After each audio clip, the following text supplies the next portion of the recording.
जेना 46 साल में अहाँ सबके जानै छियै जे आंदोलन जे प्रारंभ भेलै ओहि टाइम में हम अहाँके प्रेसिडेंट रही कॉलेज के। जी जी, स्वतंत्र तो विद्यार्थी यूनियन के विद्यार्थी सभापति यूनियन रही के अपने। हाँ। सभापति रही।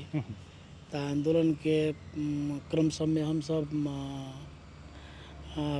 आंदोलन के पक्ष में वातावरण बनाबे के लेल विद्यार्थी में युवा में हमारे सब बहुत बड़का योगदान रहे, चूँकि हम कॉलेज के सभापति रही।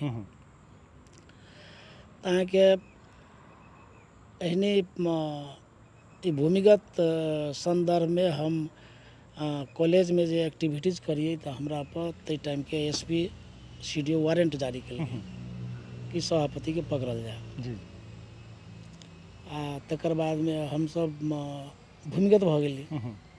तो महेंद्र मधुकर के अपने नाम सुनने हेबै। महेंद्र मधुकर के घर में हम सब 3-4 दिन रहली। फिर कहलक जे हुआ पुलिस आते तब कत जाओ।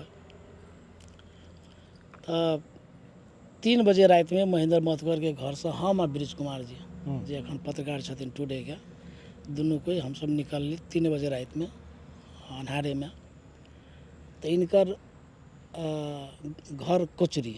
अच्छा। आ इनकर पिताजी सब बसाई सराय के विराटनगर के रंगेली में छुट्टी में ये आयल रहथिन। तो संजोग देखो जे 3 बजे हम सब ये से स्टार्ट कैली तो लगभग 1 घंटा तो जाहू में लगल।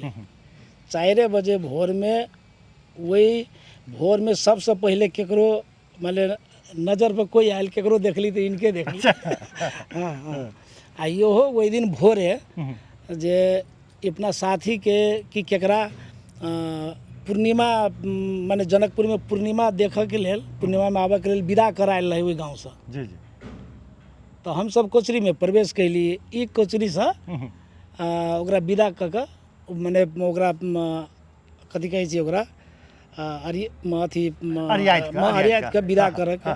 तो फर्स्टे वही दिन जैसे एकरे देखल देखे सुने में ठीके रहे। अच्छा। तकर बाद में जैसे हम सब अपना भैया के ससुराल में गेली वही रहली।